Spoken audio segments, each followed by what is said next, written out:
ঐতিহ্যবাহী রাম মন্দির উত্তরপ্রদেশের অযোধ্যায় অবস্থিত। আমরা এইমাত্র অযোধ্যায় প্রবেশ করলাম। আপনারা দেখতেই পাচ্ছেন খুব সুন্দরভাবে সাজানো হয়েছে এই অযোধ্যা নগরী। এই রাম মন্দির ঘিরে রয়েছে আমাদের অজানা ইতিহাস। ইতিহাসের পাতায় অযোধ্যা থেকে পাওয়া একটি শিলালিপি থেকে জানা যায় গুপ্ত সাম্রাজ্যের রাজারা তাদের সাম্রাজ্য পাটলিপুত্র থেকে সরিয়ে অযোধ্যায় নিয়ে এসেছিল।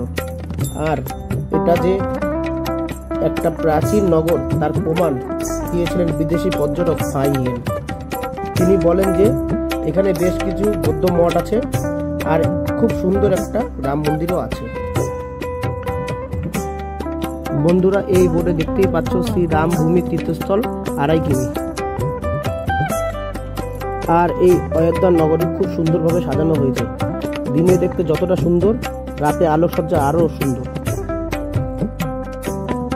আমরা খুব উৎসাহিত আছি। আমরা কিছুক্ষণের মধ্যেই রাম মন্দিরে প্রবেশ করব। আর আপনারা দেখতেই পাচ্ছেন এই ফ্লাইওভারের উপর দিয়ে যেতে হয়। কোনো কারণবশত এই ফ্লাইওভার আজ বন্ধ আছে, কিন্তু এই ফ্লাইওভার সবসময় খোলা থাকে। আর এই সন্ধ্যার পরে আমরা রাম মন্দিরে প্রবেশ করছি। বন্ধুরা, একটু আলোকসজ্জাটা দেখে নাও নিয়ে চোখে। আর হ্যাঁ, সকাল থেকে মন্দির আমাদের রাত 9টা অবধি খোলা থাকে। আপনারা সারাদিন আসলে বন্ধুরা দর্শন করতে পারবেন আমাদের এই রাম মন্দির।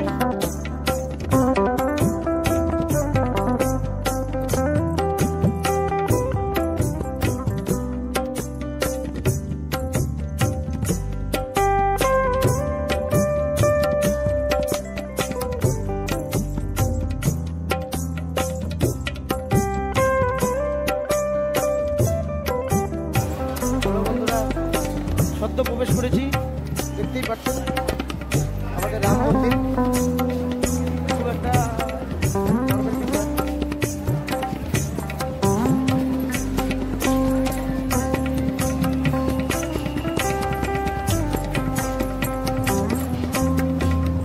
জানি না ভিতরে কিছু দেখাতে পারছি না, যতটা পারছি।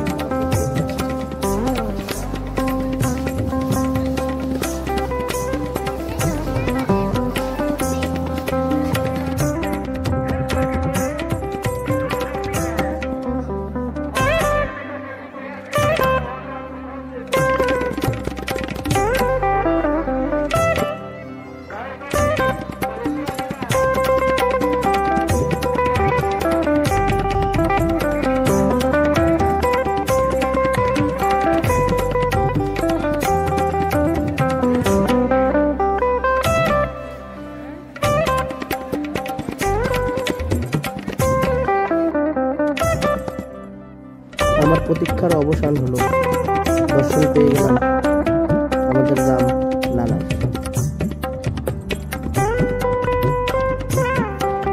এটা ভার্চুয়াল।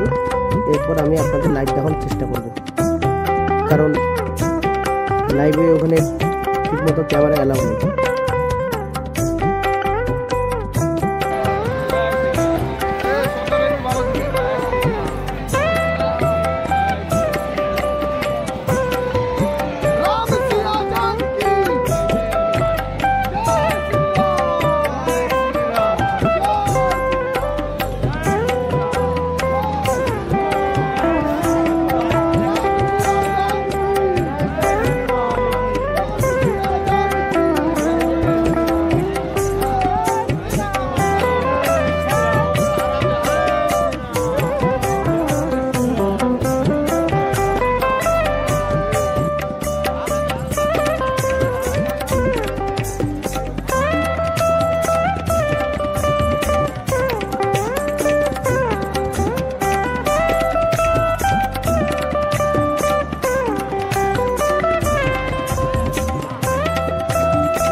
যতটা পেরেছি আমি আমার ক্যামেরা তুলে তোলার চেষ্টা করেছি।